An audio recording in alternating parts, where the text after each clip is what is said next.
Muchísimas El micrófono le vamos a subir bastante para entonces. Pues. Sí, muchas gracias por venir todos y todas. El tema de hoy es un tema muy interesante. Esta parte de la cultura de paz es algo que incluso está en nuestro objetivo en la Procuraduría de Derechos Humanos. Se deja a un lado porque generalmente cuando hablamos de cultura de paz piensan que es algo romántico, es algo filosófico y demás. No, es una realidad. La paz es una realidad. Quiero iniciar con esta reflexión de Gandhi. Dice, la no violencia no es una virtud monarcal, destinada a procurar la paz interior y a garantizar la salvación individual, sino una regla de conducta necesaria para vivir en una sociedad, ya que asegura el respeto a la dignidad humana y permite que progrese la causa de la paz, según los anhelos más fervientes de la humanidad. Quiero hacer énfasis en esto. Hablamos de no violencia, que es obviamente la antítesis de la paz, esta parte de la no violencia. Pero Gandhi, ¿qué puedo decir de él? No hablamos de una paz interior. Esto es bueno para cada uno de los sujetos, pero vivimos en sociedad. Ese es el punto básico. Debe de ser una cultura que nos permita precisamente llegar a esta parte de la dignidad humana. Por eso me voy a referir en la primera plática, en las primeras diapositivas, quiero hablar de dignidad. Dignidad como un principio básico, fundamental en nuestra sociedad, que no se ha entendido del todo y que hoy con estas reformas constitucionales del 2011 cobra una singular importancia. Vamos a hablar un poquito del sistema internacional de los derechos humanos. Los derechos humanos no nacieron internacionales. Todos pensamos que los derechos humanos era un criterio internacional, que cada uno los adoptamos. No es cierto. Los derechos humanos nacen en las constituciones del Estado. De hecho, México, después de la Revolución Mexicana, es uno de los propulsores más importantes de los derechos humanos. Nosotros ya hablábamos de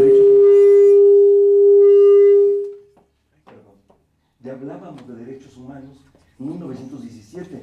Nuestra Constitución del 17 es hermosa, ¿no? Y en ese sentido, entonces, ¿cuándo se internacionalizaron? ¿Qué sucedió en la internacionalización? Fue al revés, no llegó de fuera hacia adentro, sino de adentro hacia afuera. Esto fue después de la Segunda Guerra Mundial. ¿Qué les puedo decir que no sepan ustedes de la Segunda Guerra Mundial? Esta parte de la reacción de todos los estados, cuando nos dimos cuenta lo terribles que podíamos hacer como humanidad. 6 millones de personas muertas en campos de concentración, más de 50 millones de personas muertas en guerra.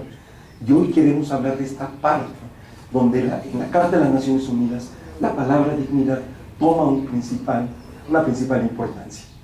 Muchos me dicen, es que la materia de derechos humanos es extensísima. Sí, claro. No saben ustedes resoluciones, protocolos, convenciones, observaciones.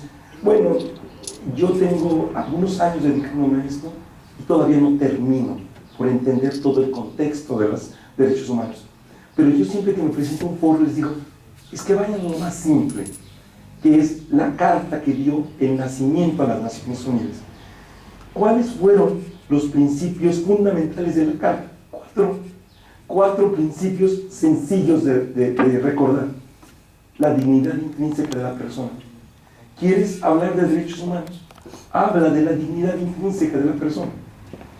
El respeto universal de los derechos humanos. Segundo principio. Tercer principio, lo que hoy nos reúne. Se configura un factor estabilizador, la paz. Y el cuarto y último, la no discriminación. Todo ser humano sin distinción. Entonces, ¿quieres hablar de derechos humanos? Habla de la Carta. Dignidad de la persona, respeto a los derechos humanos, paz y obviamente la no discriminación. Cuando llegan a pedirnos asesoría a la Procuraduría, llegan abogados y demás, dicen, vamos a hacer un reglamento. No sé si ustedes sepan que está ahorita en Guanajuato una norma preciosa que es las escuelas libres de violencia, en una convivencia libre de violencia. Se está diseñando el reglamento, el protocolo a seguir para erradicar la violencia. México, en secundaria, somos el segundo país en Latinoamérica con más violencia escolar.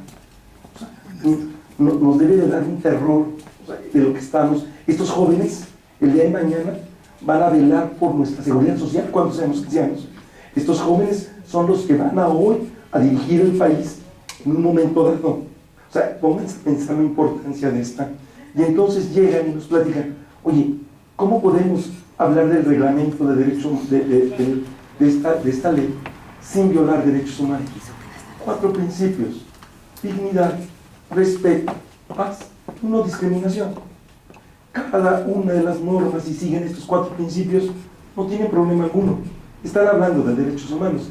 ¿Por qué? Porque lo dice la Carta de las Naciones Unidas. Fíjense bien, quiero regresar al preámbulo de las Naciones, de la Carta. Y el preámbulo afirma la fe de la igualdad entre hombres y mujeres. 1945, 2013, y seguimos intentando hablar de igualdad entre hombres y mujeres. Absurdo, sí. ¿Qué está sucediendo? No sé. La naturaleza humana. Después de la Carta, nace el Catálogo Internacional de Derechos Humanos, y es lo que conocen ustedes como la Declaración Universal de los Derechos Humanos. Es decir, la Carta nos da el nacimiento de la Declaración. 30 artículos maravillosos de la Declaración, donde parten todos los derechos humanos a nivel internacional. Y ahorita quiero platicar algo de esto. Fíjense bien, el artículo 29 de la Declaración nos habla del deber que tenemos nosotros como personas que vivimos en la comunidad. Toda persona tiene el deber respecto a la comunidad, puesto que solo en ella puede desarrollar libre y plenamente su personalidad. Hay algunos conferencistas que hablan muy técnicos jurídicos, que dicen que los derechos humanos no pueden tener deberes, que son puros derechos, no hay obligaciones en derechos humanos. Yo les digo que no, que la misma Declaración Universal nos dice en el artículo 29 es tu deber como persona fomentar en tu sociedad y en tu comunidad que todos desarrollemos nuestra dignidad. Y es aquí donde se fundamentan los deberes. Llegamos un día a unas escuelas y les decimos a los niños, es que ustedes tienen deberes. No es cierto, yo tengo derechos humanos, pero también deberes. ¿Deberes hacia qué? Hacia tu comunidad. ¿Por qué? Porque es en la comunidad donde se desarrolla tu dignidad y la dignidad de todos los demás. Este es el punto fundamental del día de hoy. La dignidad, uno de los pilares básicos precisamente de los derechos humanos. Fíjense bien, nos hablan en la Procuraduría de Derechos Humanos y nos dicen, ¿qué criterio tienen en este asunto? Ninguno. ¿Cómo?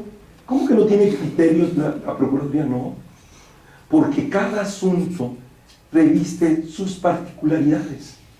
Cada asunto se ve en el concepto de la dignidad. ¿Por qué?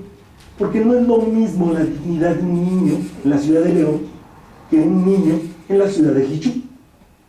Porque el contexto y la necesidad cambian conforme a las regiones. Hubo un comentarista que hablaba de los niños basquetbolistas, ¿se acuerdan? De nuestro orgullo nacional, y que dice que es los triquis. Nos dice que es discriminatorio que anden jugando descalzos basquetbol. No, su dignidad se envuelve en su contexto. ¿Me explico? Por eso esta palabra dignidad es cambiante, tiene matices, y los matices los van a dar precisamente cómo se desarrolla dentro de la comunidad. Perdón. Una duda, por ejemplo, en ese caso, yo entiendo que es un principio, es una costumbre, son mil cosas, pero a lo mejor eso genera sudor en la cancha, y la regla dice que se debe utilizar tenis. Entonces, ¿qué pasa en ese caso? O sea, ¿tienen que acatar o yo tengo que adaptarme a las...? Eso es lo siguiente.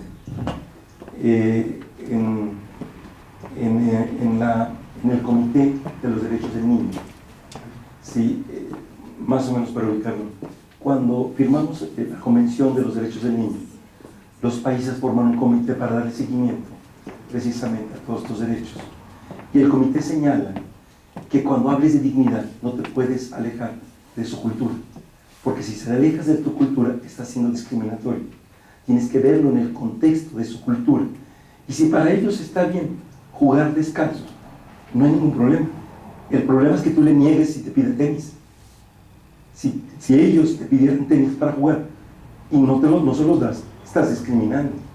Pero si ellos se sienten más cómodos jugando descalzos por una cultura y porque así lo ven ellos correcto, aunque generara contrario en el equipo, en el juego.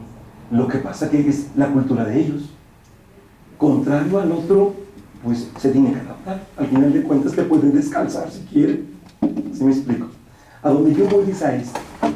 El hablar de alimentación, por ejemplo, de los niños, no es lo mismo que, recordando el principio de indivisibilidad e interdependencia de los derechos humanos, no es lo mismo hablar de una alimentación de un niño chapaneco de pueblo indígena a un niño de la ciudad.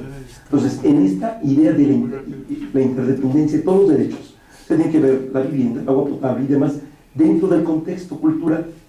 Y entonces no le vamos a ofrecer lo mismo que le ofrecemos a un niño en ciudad.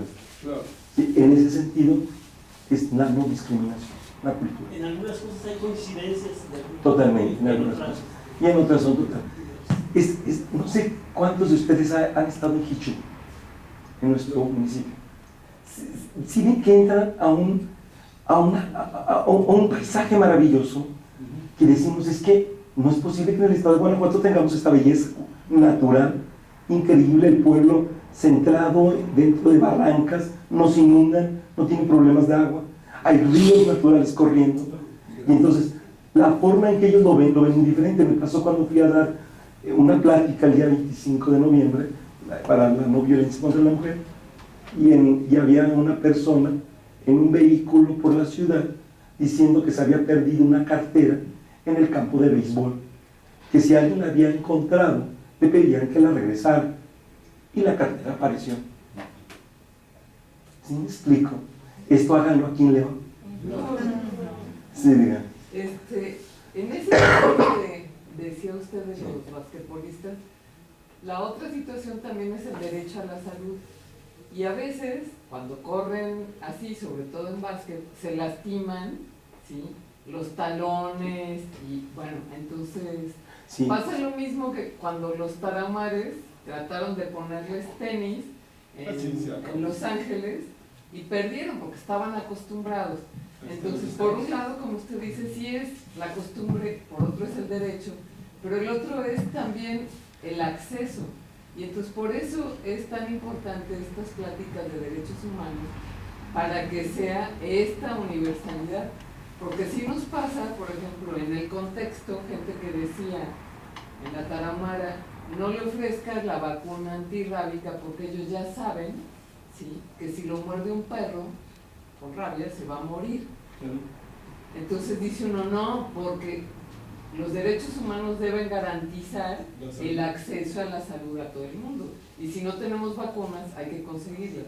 Entonces, en el caso, por ejemplo, de los tenis, ¿sí?, pues en algunos casos sí es cultural y ellos pueden tomar la decisión, lo que usted decía. Pero hay que protegerlos también, porque si no, mucha gente se escuda en eso de que es cultural, ¿sí? Ellos están acostumbrados a comer chile, tortillas y frijoles, y si no tienen otros alimentos, con eso es suficiente. Entonces, por eso es tan importante el ir viendo que los derechos humanos... Sí, incluso este te diría sería hasta un tema de tesis. Así es. Te daría hasta para un tema de tesis. Le puedo contestar incluso, yo creo que todos los han escuchado, el interés superior del niño. El interés superior del niño, muchos lo escuchan pero pocos lo entienden. Es un principio de interpretación. El interés superior del niño es incluso en la Corte Interamericana de Derechos Humanos se pronuncia y señala que dentro del interés superior del niño es escuchar al niño. Esta parte de la escucha del niño, de acuerdo a su madurez y de acuerdo a su percepción, es importante la escucha del niño. ¿Sí? El derecho a la salud no es que yo debo de garantizar que estés sano, ¿no? Ni te voy a dar salud gratuita. Eso es un error, ¿eh? O sea, el derecho a la salud es, yo te doy todas las condiciones, disponibilidad, accesibilidad, calidad, y obviamente fomento la salud en ti, pero al final de cuentas, en el contexto de tu desenvolvimiento, ahí está. ¿Sí me explico? Sí, sí. Bueno, vamos a continuar. Este es el concepto de derechos humanos que estamos manejando en la Procuraduría, y se basa en 3 principios, y vuelvo otra vez a la palabra dignidad. Fíjense bien, hay quienes no les gusta esta definición, pero es una definición que Federico Lefranc pone en su libro de Dignidad, y es una definición que hace el Tribunal Constitucional Español. Recordemos que estamos hablando de los españoles, en un concepto de dignidad de ellos, ¿sí? Y hay quienes les atacan y dicen, no puedes hablar de dignidad por el espiritual y moral, por el valor espiritual y moral, estás siendo religioso, en tu contexto de mexicano. Pero en el contexto del español, señala que es un valor espiritual y moral. Tiene dos elementos maravillosos esta definición de dignidad, que es por eso me gusta. Es estar consciente y responsable de mi vida y del respeto hacia los demás. Es lo que estamos haciendo en la plática del día de hoy. ¿Cómo me hago consciente y responsable de quién soy yo? Y también del respeto hacia los demás. Por eso esta definición me fascina. La pueden encontrar con Federico Lefranc en su libro Dignidad. Y es maravilloso el tratado que hace este hombre de la dignidad. Hoy tomaré algunos elementos de ello. Pero, insisto, esta es una definición del Tribunal Constitucional Español en el contexto de dignidad de los españoles. Fíjense bien, el Estado no te va a definir la dignidad, no tiene por qué definirte la dignidad, sino más bien te tiene que dar las condiciones para que tú desarrolles la dignidad. Es tu dignidad, es tu entorno. Yo, Estado, solamente tengo la obligación de poner los elementos adecuados para el desarrollo de la dignidad. Es ahí donde les decimos a la autoridad, tu autoridad tienes que poner los medios al alcance de la ciudadanía en el desarrollo precisamente de esta dignidad. No podemos hablar de paz sin el Holocausto. No podemos hablar de esta cultura de paz sino volver otra vez a hablar del Holocausto. Que todos dicen, hombre, esto ya lo sabemos. Pero debemos de entender que este genocidio no empezó de manera abrupta. Tuvo todo un proceso de crecimiento, eso es lo que se nos olvida. O sea, cómo se fue gestando, cómo las instituciones y las leyes fueron cambiando, adoptando medidas de lo incorrecto. Y quiero hacer énfasis en esto. Hoy vivimos en una cultura de lo incorrecto.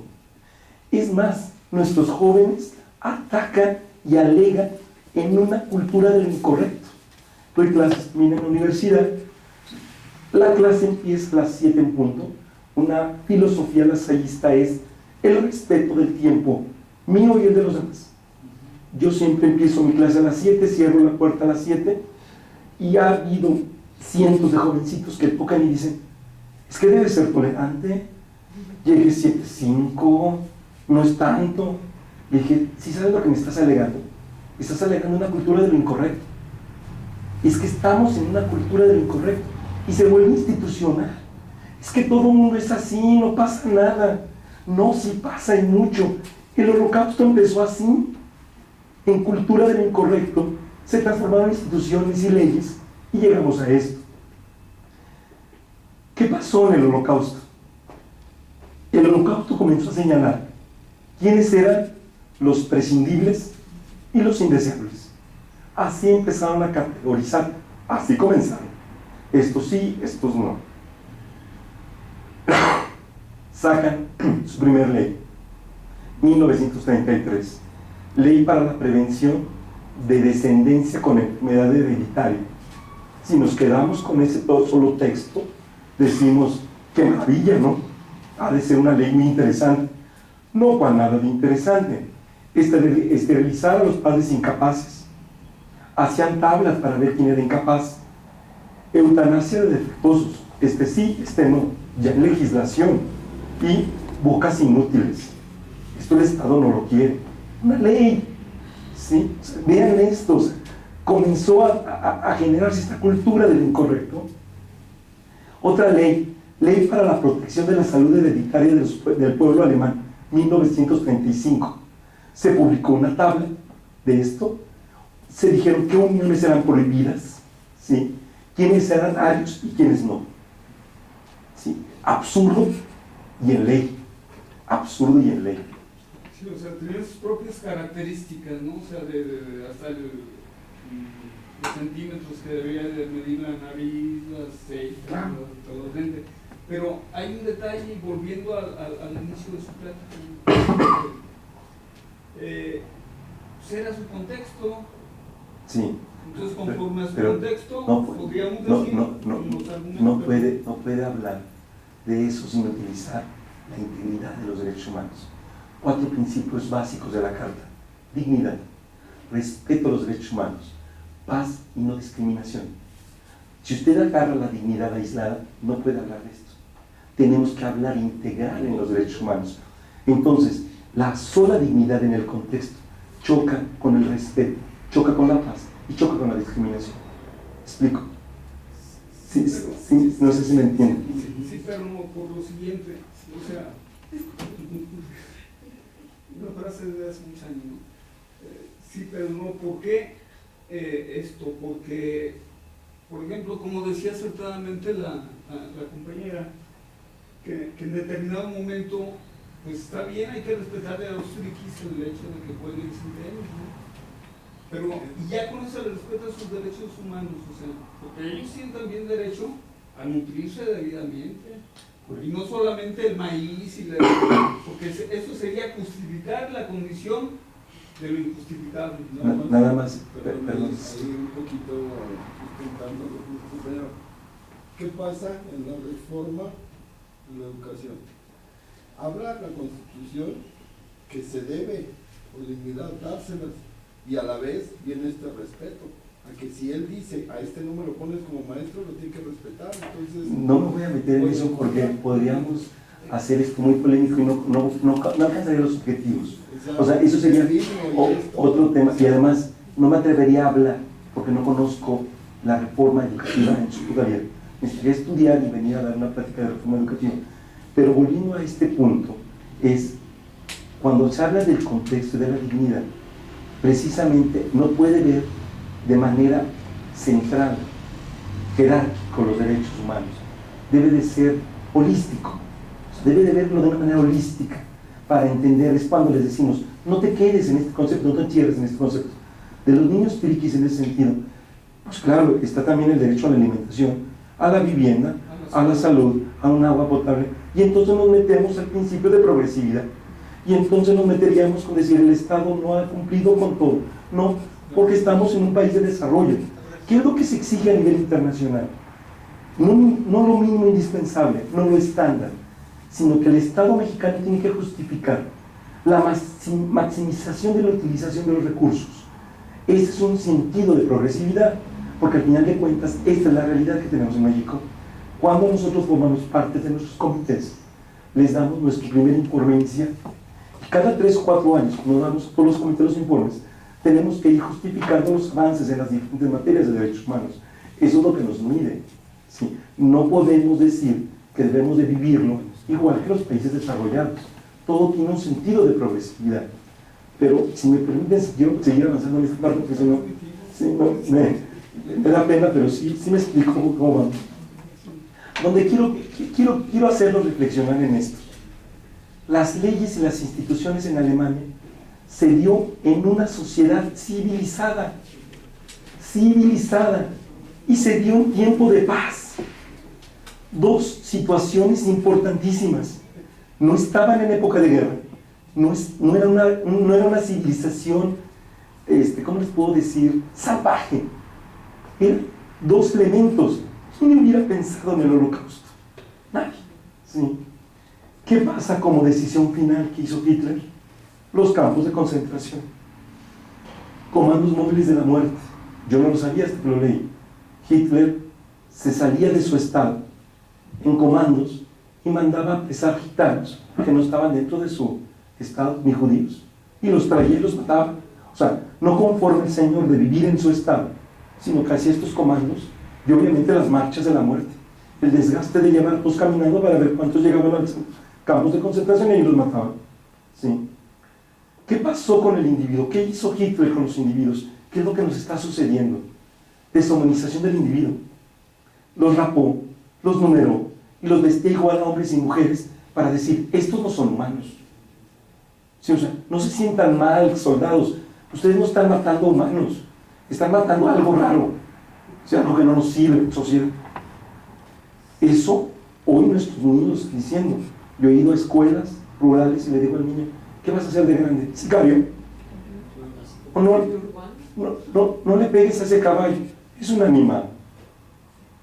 Entonces, cuidado, el no volver a estos temas de cultura de paz nos puede llevar a ello. ¿Qué pasó con la parte de los ejecutores? Desindividuación, es decir, dejó el victimario, dejó de sentir esa empatía con el que estaba matando. ¿Qué le hizo a la víctima? A la víctima lo deshumaniza, pierden todos sus valores. Una idea lamentable moderna de muerte. Fíjense bien, ¿qué hacían en los campos de concentración? Dos cosas: los mataban en cámaras de gases o los ponían a trabajar a los más fuertes. Se moría uno, agárrenlo, tírenlo, tráiganse a otro. Otro, agarren, lo que sobra es ese tipo de cosas. Hoy nuestra sociedad está repitiendo lo mismo. ¿No quieres el trabajo? Hay cientos que lo quieren. Vete, no hay problema. Hay cientos que buscan. Esto es un reflejo de esto. Esta falta de dignidad por los seres humanos. No podemos decir eso. ¿Cuántos empresarios, cuántas personas lo dicen? Si no quieres, pues no alegas. Hay 1000 que quieren. Sí, aguántate. ¿Sí? Y ese es el contexto. Entonces, por eso No quiero llegar en esta parte del contexto. Porque quizás.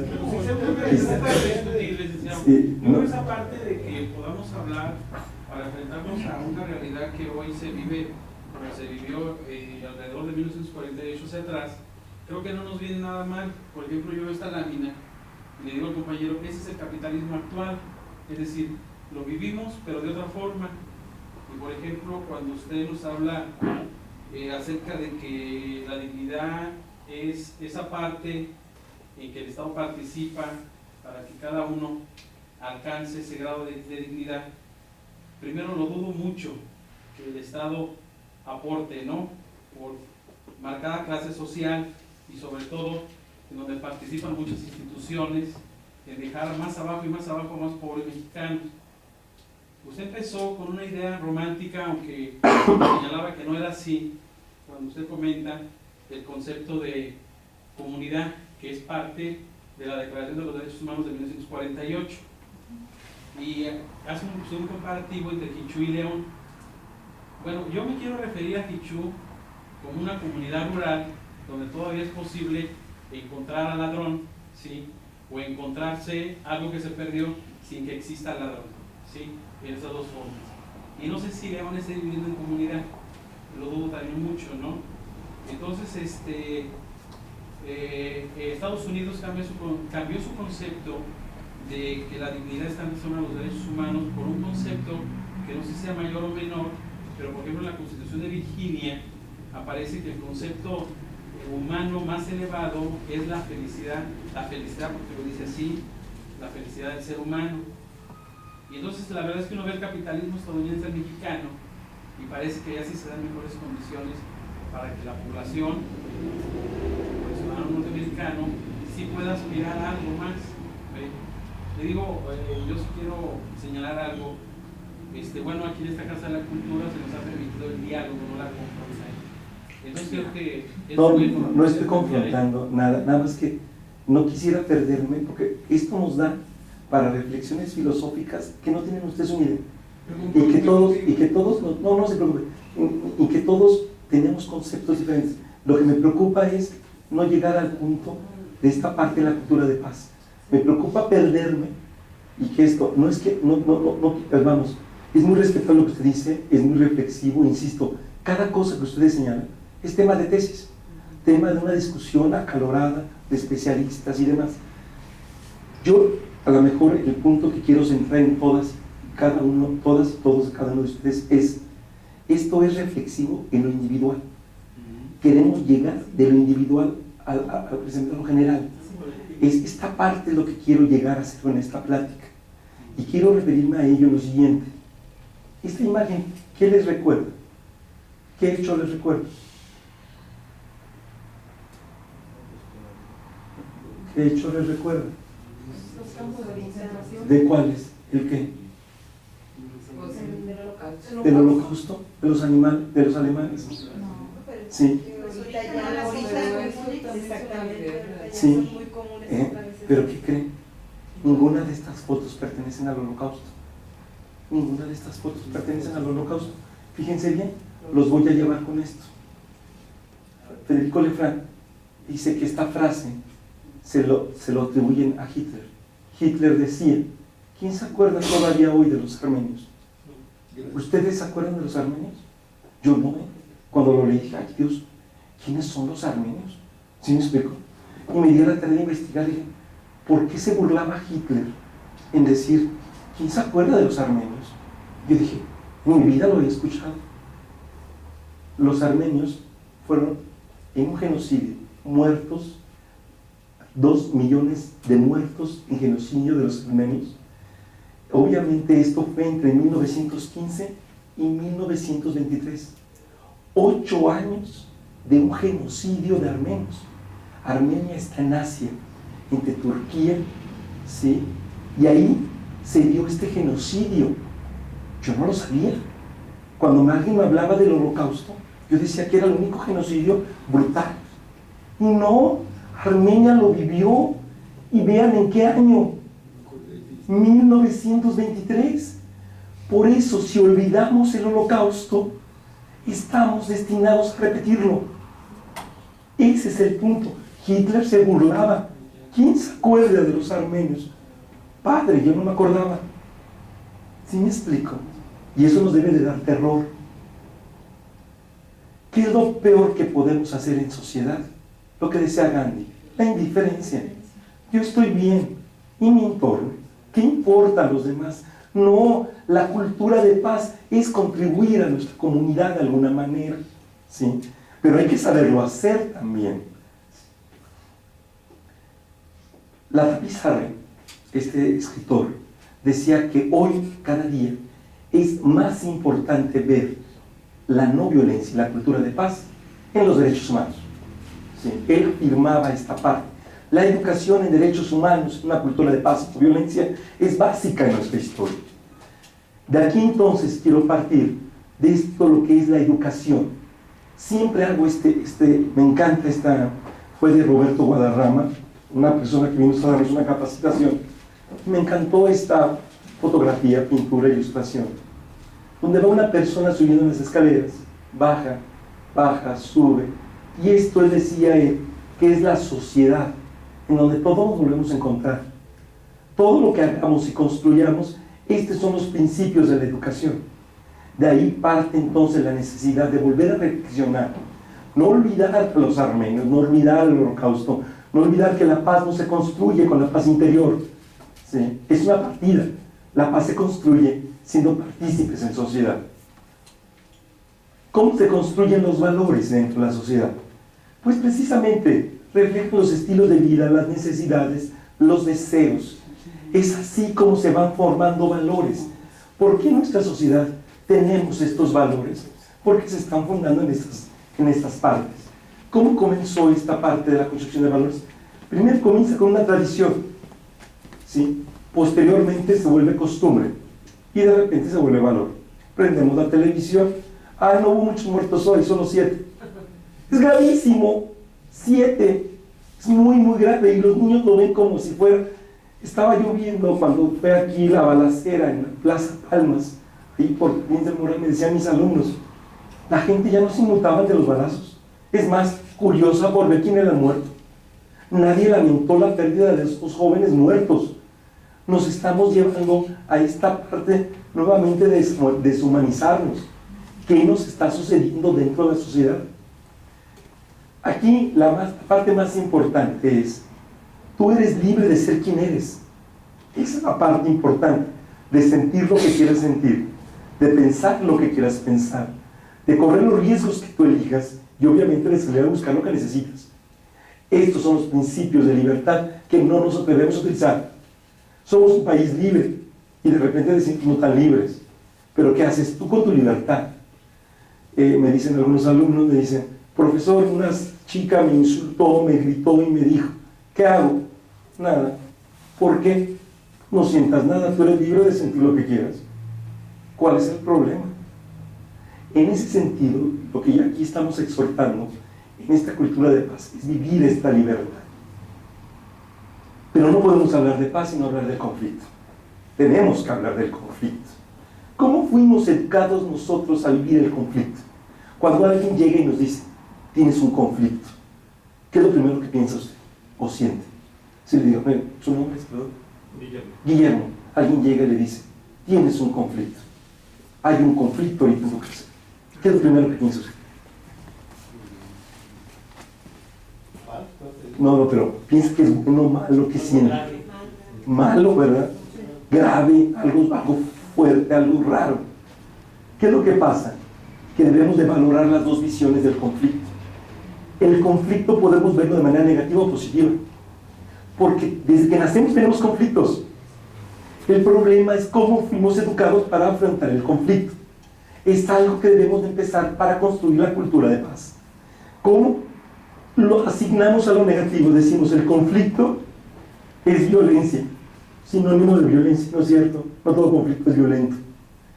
El conflicto da cambios, provoca cambios, no me gustan los cambios, por eso el conflicto es negativo.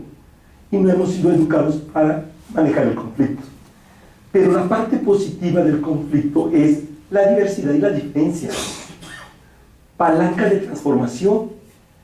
¿Qué es lo que los hace mejores a ustedes? El equivocarse, el tener un conflicto y demás.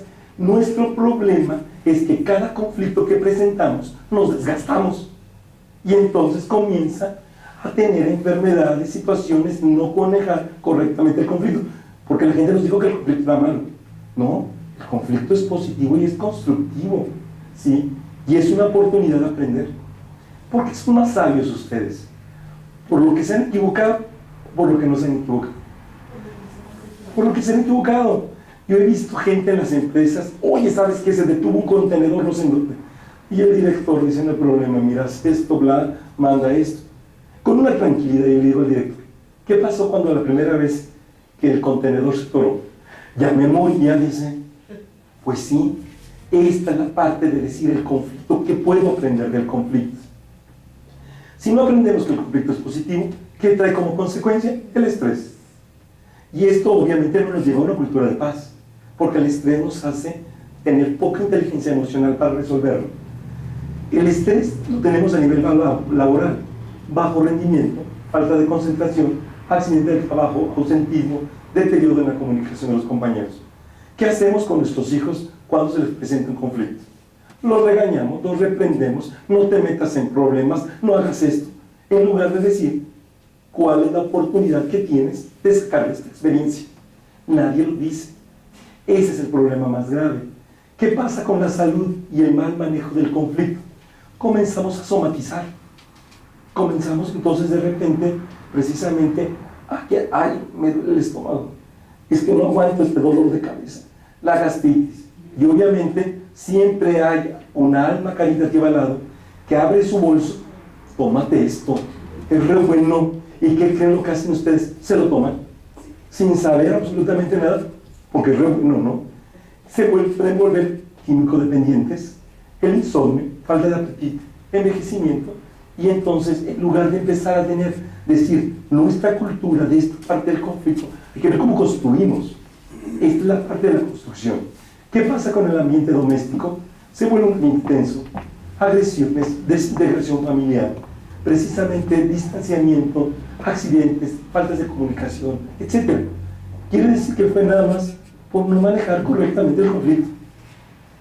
Desde que nacemos, tenemos conflictos.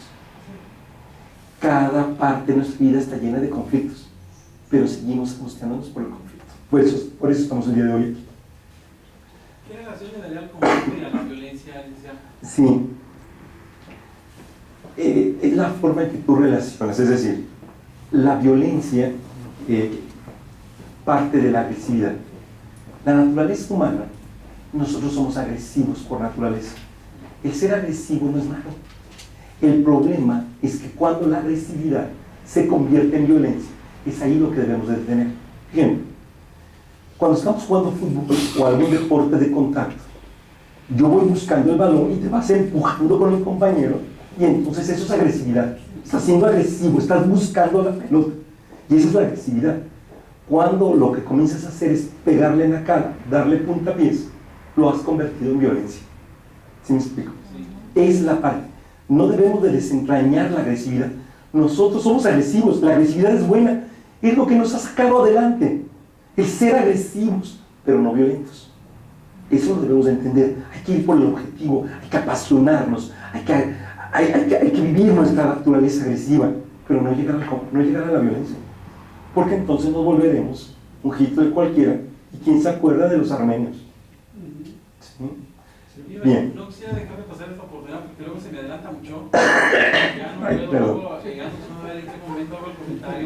Me fascina, perdona, lo que pasa es... Yo, bueno, hago un comentario para todos los que estamos aquí, para todos los compañeros. Sí.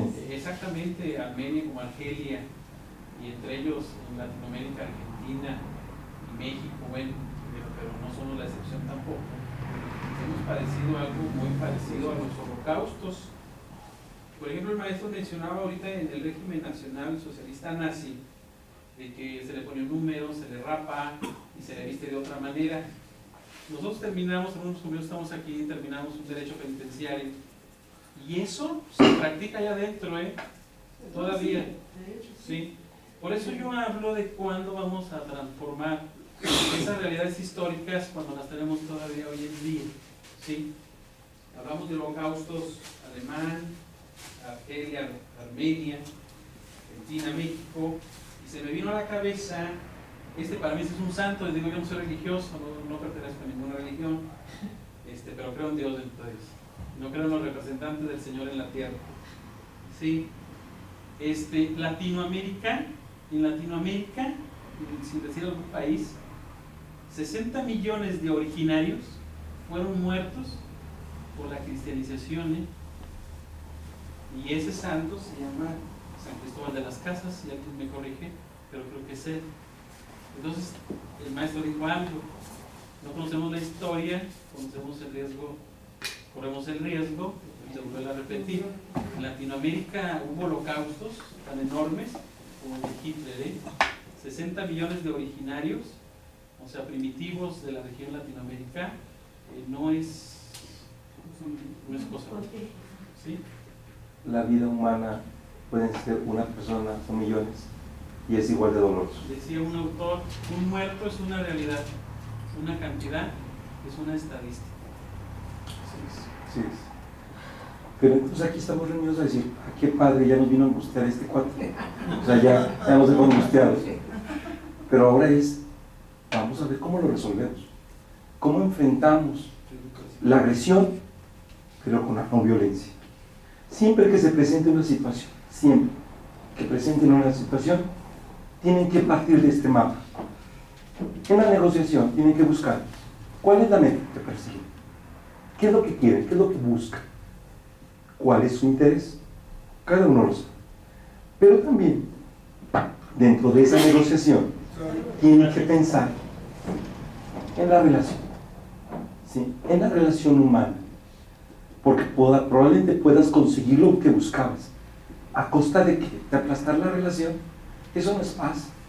Y eso no es negociación. Por eso, tengan en cuenta qué tan importantes son tus objetivos, qué tan menos importantes son tus objetivos, qué tan menos importante es la relación, qué tan importante es la relación. Ok, ¿entendemos este cuadro? Quiero partir entonces del primero. Yo no me meto en problemas con nadie, yo no discuto, yo no hablo, yo ni más ni le hablo a la vecina para no tener problemas. Esto es evasión. No estás construyendo paz. Tus objetivos son menospreciados y tu relación también. En una sociedad tú pierdes y la sociedad pierde. Eso no estamos buscando aquí. Eso no es hablar de una cultura de paz. Evadir no nos va a llevar a ningún lado. ¿Sí? Entonces me vuelvo competitivo. Voy por el objetivo, caiga quien caiga. No me importa qué tenga que hacer, pero voy a obtener esta casa, este auto, este puesto, bla, bla, bla. ¡Qué padre! Conseguiste tu objetivo. Pero tu relación la has deteriorado. La relación con tu entorno. Tú ganas. tú pierdes. En el sentido de, si a lo mejor ganaste y todos los demás perdieron, pero realmente perdimos todos en sociedad. Nos volvemos competitivos, esto no es. La sumisión, bueno, ya no quiero broncas con nadie. O sea, está bien, lo que tú digas, papá, lo que tú digas, hija, ya. No, es sumisión, no estás experimentando el conflicto. Sí, ganaste la relación, pero el objetivo lo perdiste. El objetivo también es importante, ¿sí? Lo que yo quiero llegar, y es lo que vamos a ver aquí, cómo llegar a un sentido de cooperación, conseguir el objetivo, cuidar la relación. Eso es cómo lo debemos hacer. ¿Y cómo lo vamos a hacer? Sabiendo negociar. La negociación. Somos negociadores natos. Luis Miguel Díaz, el autor que vamos a ver el día de hoy, que tiene una obra que se llama Más Chaplin y menos Platón, habla de esto. Los individuos nacimos sabiendo ser negociadores natos, pero la sociedad nos ha deteriorado esta negociación. Obsérvenlo en los niños. Ahorita están peleándose y en 3 minutos están jugando. Y de repente le hacen un chorro de teorías. ¿Cuántas veces han visto ustedes teorías? En una negociación es importante saber el nombre de la otra persona. Tú debes de presentarte, y todos esos rollos, ¿por qué no los han visto ahí? Es importante. Y entonces cuando terminan los niños de jugar, le dices a tu hija, ¿cómo se llamaba tu amiguita? Ah, no sé. ¿Y cómo te lo pasaste? Padrísimo. ¿Sí me explico? Esta parte de la negociación es la que tenemos que empezar a rescatar. Entonces, tenemos que portarnos en este cuadrante, ir por los objetivos, pero también cuidar la relación. Esa es mi obligación del artículo 29 de la Declaración Universal. El cómo yo contribuyo en la comunidad, precisamente a que todos los demás y yo desarrollemos nuestra dignidad. ¿Sí? Bien, ¿con qué personas nos topamos? ¿O qué personas somos nosotros? Todos pasamos por esto, ¿eh? O sea, no es exclusivo, son cíclicos. Tu negociador, tienes que estar consciente. La otra persona que está enfrente de ti es un ser humano. Nada más que entonces tienes que ver cuáles características tiene. Es una persona con autoestima baja. ¿Cómo detectas una persona con autoestima baja? Evita el problema. Oye, ¿cómo ves? Lo que tú quieres. No se percibe con el problema. No. Tú estás mal. Es que desde que me dijiste esto, bla, bla, bla. No le importa sus propias necesidades o emociones. Ya, y muere, hombre, lo que tú quieras, todo está bien, a mí no me importa. Demora las decisiones. ¿Cómo ves? ¿Hacemos o no lo hacemos? Pues no sé, al rato te digo, ¿no? Se da por vencido fácilmente. Si ustedes encuentran una persona que tiene esta autoestima, incluso se detectan ustedes, porque ustedes también pueden estar, yo también puedo estar en esto, digo, ¿qué estoy diciendo? ¿Sí? Cuando tienes una persona con autoestima baja frente de ti, no va a correr la negociación, ¿eh? ¿Qué es lo que tienes que hacer? Elevar su autoestima. ¿Sí me explico? O sea, prohibidísimo juzgar en la negociación. Yo sé que te sientes muy mal. Sí, yo sé que te sentiste muy mal. A nadie nos gusta ser juzgados. O sea, ¿él cómo sabe cómo me siento yo? O sea, no. Y entonces nos enfurece. Claro que si te enojaste, te vi, hasta estabas con los ojos llenos de lágrimas. Pues dice ella, y este inmenso que vas a ver de mí. ¿Sí me explico? Nunca juzgar. O sea, no podemos juzgar. Es que tú estás mal, es que no me entiendes. Te lo he estado explique y no me entiendes. No, o sea, no me doy a entender. Yo me siento así. Yo puedo hablar de mis emociones, pero no puedo hablar de las emociones de los demás. ¿Me explico? En la autoestima baja, entonces lo que necesitamos hacer es elevar su autoestima. Yo te entiendo, te comprendo, y estoy en 5 sentidos escuchando todo lo que tú me tratas de decir. ¿Sí me explico? Es lo que a veces les decimos a los policías. Tú encuentras a chiquitos así y los comienzas a golpear, a ningunear, a darles sus apes. Es una bomba de tiempo. Esta parte de la autoestima baja va a reventar en violencia. ¿Sí? Ok. Una autoestima alta. Pues obviamente la negociación es fantástica. Son equilibrados, seguros y asertivos. Les dicen el problema, van hacia el problema, se interesan por el bienestar. Cuando una persona está escuchando, negocia y colabora, la negociación va a fluir. Miren, cuando damos capacitación a los tránsitos, les digo a ellos, ustedes es bien fácil que detecten estas personas. Te digo, me dicen, sí, miren, cuando encuentres una persona con autoestima baja, evite el problema, haga lo que quiera, esto, lo otro, y se vuelve callado. Cuando encuentres una persona asertiva, te dice, sí, oficial, me pasé el alto, sí, oficial, tiene usted razón, sí, es cierto, bla, bla, bla. Incluso pide disculpas, perdónenme, elevé la voz, etc. Y les digo a los tránsitos, ¿cuántas personas con autoestima alta ustedes han dejado ir? Y se quedan callados. Dice, sí, muchas. Cuando son así amables, les decimos, os abusado para la próxima, y sígale. Pero ¿qué hacemos en nuestra cultura de lo incorrecto? Vemos un tránsito llegar, y obviamente, y este mordelón que quiere, que no sé qué, ya estamos a la defensiva en lugar de ser asertivos, de escuchar, de negociar, de colaborar. Otra persona que se pueden encontrar, incluso ustedes pueden ser personas con autoestima altamente falsa, ¿sí?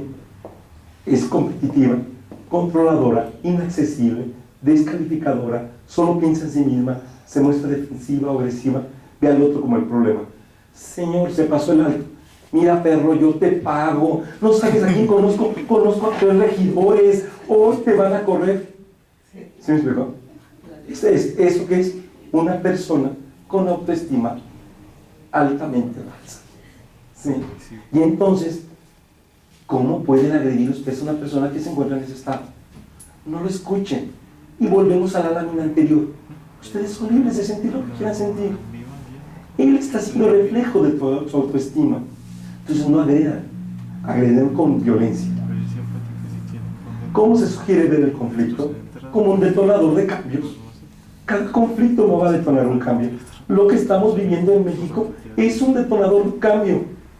Veamos de manera positiva, ¿qué podemos hacer? Somos mexicanos que vivimos en esta época. No nos tocó vivir las épocas anteriores, también tenían sus matices, que no pueden dejar de recordar lo que pasó en la Revolución. Si han leído a Enrique Krauser, porque él lanza un término donde los historiadores hacen cortocircuito, dice, los revolucionados.